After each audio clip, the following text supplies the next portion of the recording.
A man who used to live on my street once played in the biggest music concert ever. I'm amazed that there are young people in this town who do not know about Howard Jones. Who else do we have? Just Benjamin Disraeli and James Corden. In preparation to talk about his album Humans Lib, I watched his performance at Live Aid. I'm not a fan of 80s synth pop, but at Live Aid he played a grand piano and played so much better than I remembered.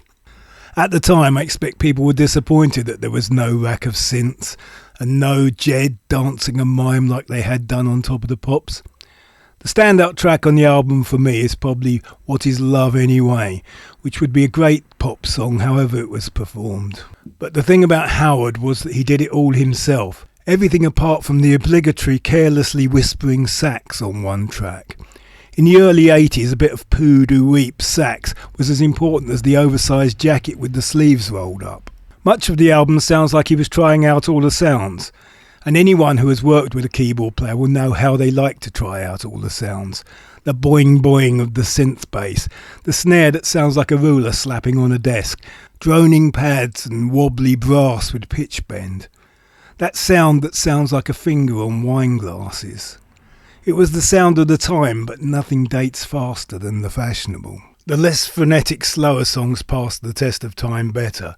Hide and Seek is a good number, though I preferred the acoustic Live Aid version. From my West London cocoon of smugness, I was always grudgingly impressed by New Song, his first big hit. The verses follow a call and response structure with the synths answering the vocal.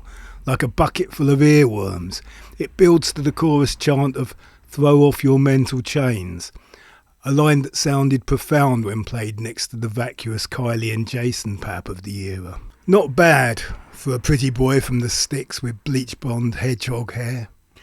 Wycombe musicians seem to talk surprisingly little of Howard Jones.